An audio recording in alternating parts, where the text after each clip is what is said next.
What's up, everybody? This is the Sugar Trainer here. This is my second video attempt with this phone, and please bear with me because I'm not the best at doing this. Just want to say I appreciate all the love and support that I've been getting on Instagram. Thank y'all for the positive comments and the positive feedback on my YouTube channel. I'm still sort of new at this, so please bear with me. I'm going to start putting out more content and more workout videos and kind of like a day in the life of what I'm eating, to kind of help you guys out there that have questions about sugar fasting. Thanks to Cole Robinson, aka Snake Diet and Snake Wizard.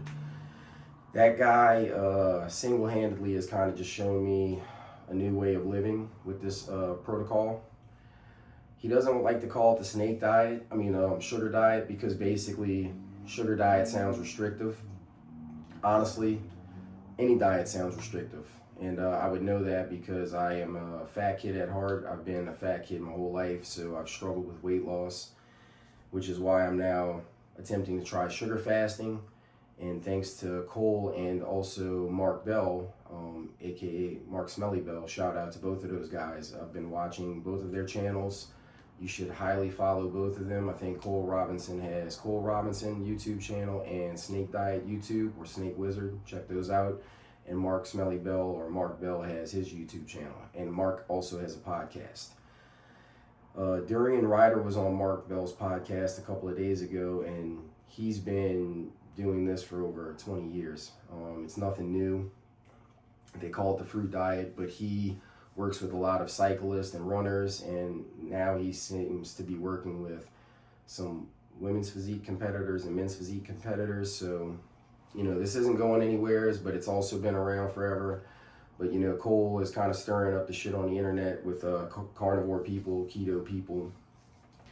Either way it goes, I would say that do whatever you want and try whatever you want.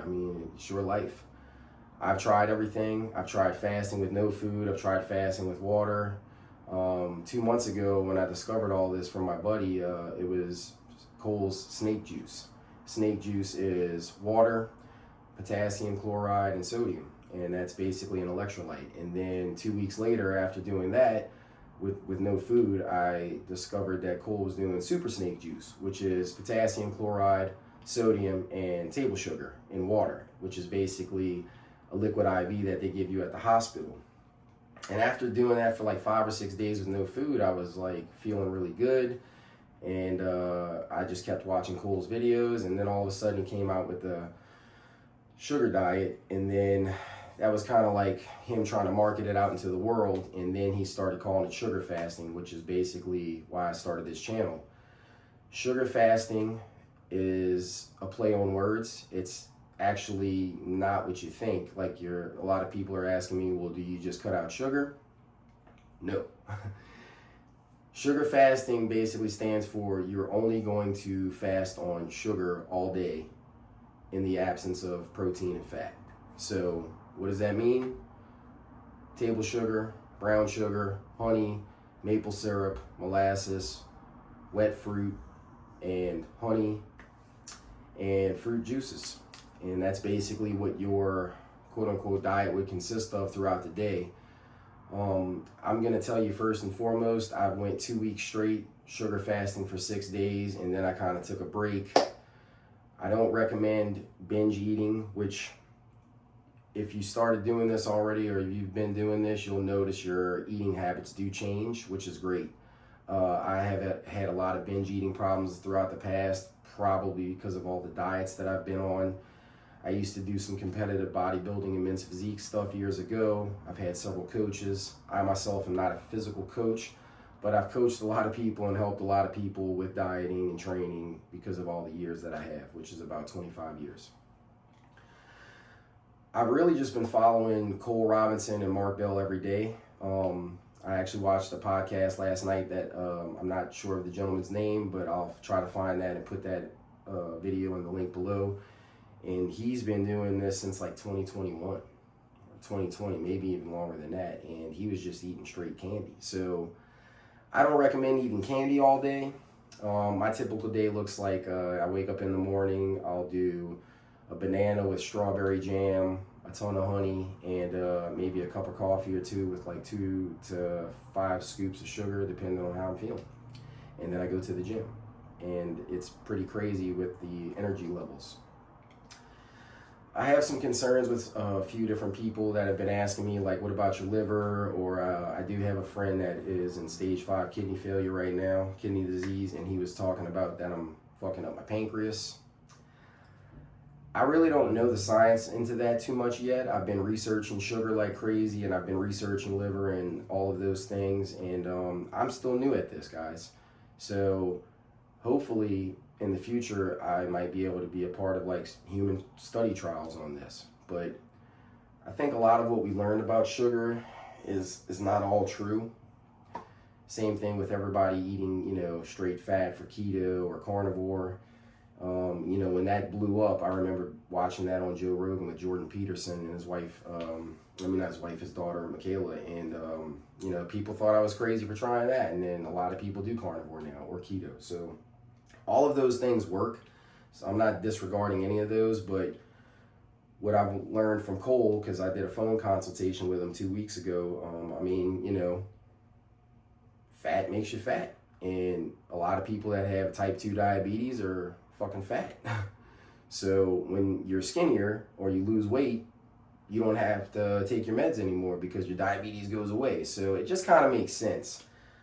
And people are asking me, what about muscle protein? And, you know, what about your muscles and all this shit? I mean, I still feeling like look better than I have in a long time. My workouts are through the roof. You're putting a ton of glycogen into your muscles, which your muscles are made up of like 75% glycogen. So it's really, I haven't lost any muscle that I'm aware of. It's really just losing fat and looking more lean. And when I work out in the gym, I look bigger and more ripped. So it's kind of like, I don't know what to tell people. I'm just doing what Cole and Mark have been doing. And again, we're all just trying to figure out what's the best way to have the best results. And in this case right now, it looks like the sugar fasting protocol has been working. I'm gonna start on Monday, 2 days of sugar fasting. Wednesday, I'm gonna do a meat and fat meal, which will probably be chicken, rice, and avocado, or I might eat sushi. Thursday and Friday, I'll sugar fast again, and Saturday might have a cheat meal, just depends on how my body's looking. But I will tell you this before I get off, that if you're bigger, you know, if you have more fat on you, you could definitely fast for longer than 6 days on sugar. I was doing 6 days, 2 weeks in a row, and I felt great, but I did notice a decline in my body composition. I noticed a decline in my energy. I threw a cheat meal in last night on day 5 just to see what would happen, you know, because this is like the 3rd week going on more than 4 or 5 days sugar fasting, and I had Taco Bell. And normally I would want to get like cinnamon balls and all that other nasty shit, but I just kept it clean. I ended up getting like a Mexican pizza, a quesadilla, and a grilled cheese burrito. And for my sweet tooth, I ended up eating a tablespoon of brown sugar, a tablespoon of white sugar with some honey and a date. And that tasted so good that I did it one more time. I was 181.7 or 8 when I woke up yesterday morning, and this morning I was 181.9. So I literally gained 0.1. 2 or 3 days before that, which made me make this decision on my cheat, I was sugar fasting, and by day 4, man, I went from 179 to 182. So my body, you know, like Cole says, pay attention to what's going on. This is going to really help you learn your body. You know, if you feel like you're sufficient, you know, not getting enough sodium, then maybe eat some pickles or add some more salt. If the scale is stalling, cut the salt out. And if you're really just beginning and the weight's stalling and you've done all those things, pound more sugar. So that's one of the things I want to stress to people.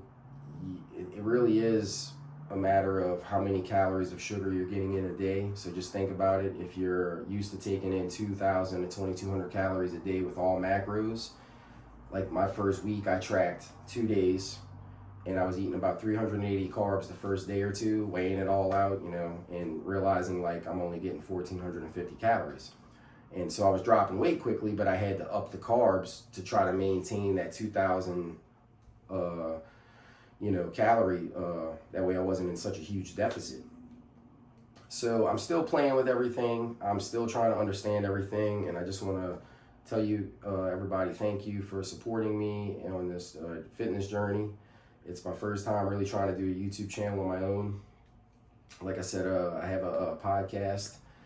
It's called Eric's ADHD Experience, and hopefully one of these days I can get Mark Bell and Cole Robinson on there, and we can really dive deep into this and put out the best information for you guys that we can. I'm excited about it. I don't think it's going anywhere, and I'm just really excited about the human trials that hopefully happen within the next couple of weeks or months or whatever. But I will be getting some blood work done soon just to check on everything, because obviously that's a huge concern with any diet or anything that you do, and this is definitely the craziest shit I've ever done. So we'll be seeing y'all soon. Appreciate the support, and like, share, and subscribe on my channel, and I'll see y'all soon. Peace.